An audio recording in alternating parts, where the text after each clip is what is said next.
Hello and welcome to the channel. Be sure to share, like, and comment down below. And if you're new here, hit that subscribe button for daily videos on news and politics. The timing of Sessions' Mueller interview. All-star panel weighs in. I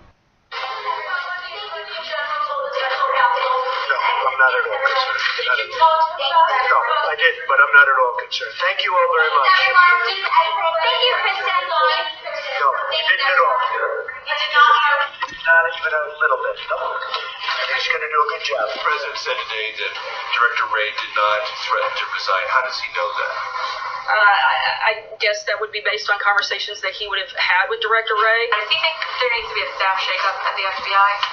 Look, we have 100% confidence in Director Wray, and if anybody is going to make that decision, it'll be the director, and we're going to leave that in his hands to decide whether or not he feels that there need to be changes made. Not even a little bit, the president said in the Oval Office today about the FBI director threatening to resign. That comes from an Axios piece, which from Jonathan Swan last night. FBI director threatened to resign amid Trump's Sessions pressure. Also comes as we learn that the Attorney General and the former FBI director, Jeff Sessions, and Jim Comey, both interviewed and talked with Special Counsel Mueller, Sessions in recent days, Comey last year. The New York Times on the Comey interview. The interview with Mr. Comey focused on a series of memos he wrote about his interactions with Mr. Trump that unnerved Mr. Comey. Mueller obviously following the collusion investigation and possibly obstruction of justice, but this all is released and comes out on a day in which these text messages between FBI agents basically dealing with the investigation are really raising some eyebrows on Capitol Hill.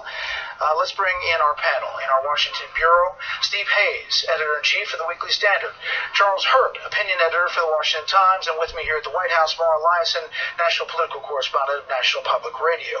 All right, first to the Sessions interview. The president says he's not worried about it, but 5 hours potentially is what we're hearing. That's a lot of questioning. Time. Yeah. That's a long time, and it sounds like Mueller's pretty interested in the possibilities of obstruction. What did Comey think about his conversations with the president? Did Sessions know anything about the circumstances surrounding Comey's firing? And we remember that when Sessions testified before Congress, he didn't remember a lot of things. Yeah. He said over and over again, I didn't recall this, I didn't recall that. So maybe Mueller wants to refresh his memory. Charlie, what about the timing on all of this? Take a listen to Senator Johnson about this investigation, about the text messages and all that's coming out just in the past couple of days. A secret society. We have an informant that's talking about a group that were holding secret meetings off-site. There's so much smoke here. There's so much suspicion. Let's stop there. A secret society, secret meetings off-site of the Justice Department. Correct. And you have an informant saying that. Yes. Is there anything more about that? No, we have to dig into it.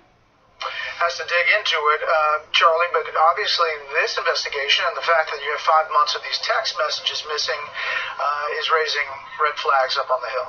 Yeah, I mean, it's to the point that it truly strains credulity, and especially when you have things like that text message about the secret society, and then before that, the text message about needing an insurance plan in case the unlikely event that Donald Trump actually wins. There are some really, really strange things going on here. A lot of unbelievable questions that need to be answered. And what's kind of most alarming about it is that the questions don't seem to be getting answered right now. And you have the DOJ, you have the FBI. They are answerable to Congress. They're answerable to the White House, at least to some degree. And even in that situation, they're not getting the questions answered, and it's very, very disturbing. And I think when somebody like Trey Gowdy talks about how we're not even talking at this point about anybody going to jail or anything like that. I don't know why he would say something like that. I get it. I want all this to end. I want all of this not to have happened. But some seriously screwed up things have happened, and we need to get to the bottom of all of it. And I hope people at the FBI and DOJ who are culpable for some of this are terrified. Steve. Well, I think Trey Gowdy is somebody who usually waits for the evidence to draw his conclusions. I suspect that's what he was doing with that comment. But it's telling to me that Trey Gowdy has been as outspoken as he has about these recent revelations. He has been sort of a sober-minded judge on these matters and has given every benefit of the doubt to the FBI and to the Mueller investigation that he possibly could. But these things are troubling.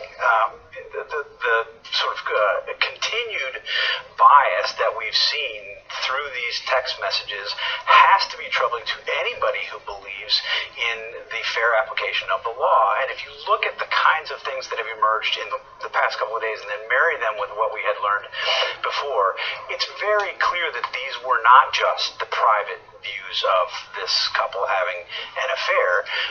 There was discussion about taking those private views and acting upon them in the public service, in the duty that Peter Strzok had as a public servant. That is where you have, I think, real problems, and this begs for additional questions to be answered by the FBI, by the DOJ, by those two in particular.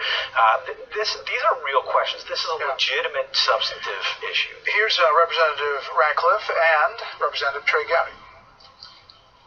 When you look at these texts in the aggregate, it shows more than just an extreme level of intense bias and hatred against Donald Trump and for Hillary Clinton. It shows a manifest intent to act upon that bias.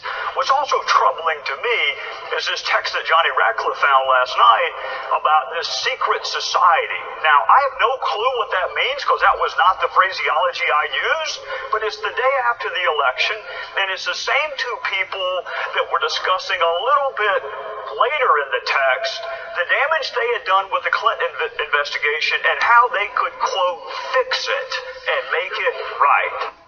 Listen, Mara, we don't know what we don't know about the Mueller investigation. I say that all the time, but it's true. But this doesn't look good. It doesn't look good, and I'm sure it's going to be investigated. Eventually, we're going to see all the emails that still exist. But there's also something else going on here, which is, first of all, the text messages. The text message, that's what I meant. The text messages got emails on the brain. The guy who wrote them was removed by Mueller as soon as he learned about this in the summer.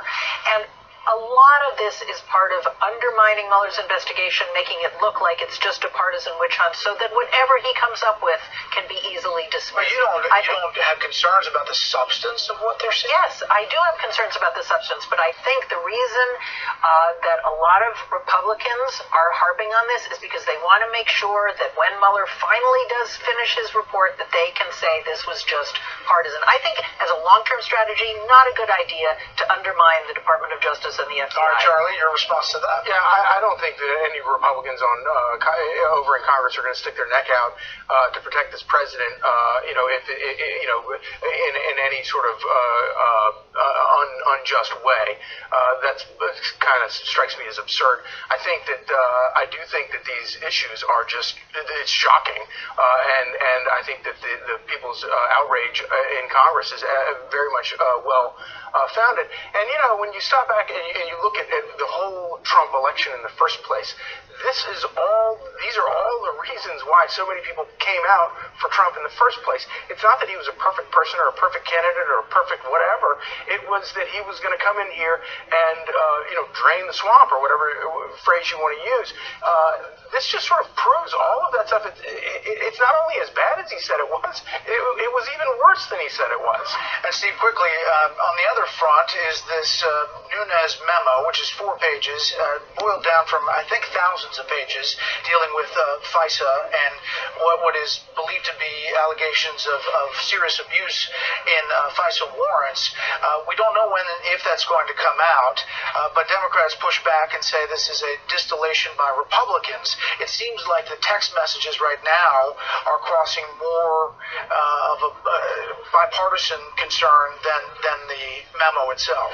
Well, that's true, and I think Democrats and many in the media are skeptical because there's been this concerted effort to get that memo released. But it's interesting to me that Democrats are primarily challenging Devin Nunes on process rather than on the substance of what his memo says. Now, maybe that's because some of the memo is still classified and they feel like they can't talk about it. But I would think that if there were a substantive attack to be made, I mean, Adam Schiff is no no weak-kneed attack dog. He likes to go after Devin Nunes. He's done a lot of that over the course of these investigations.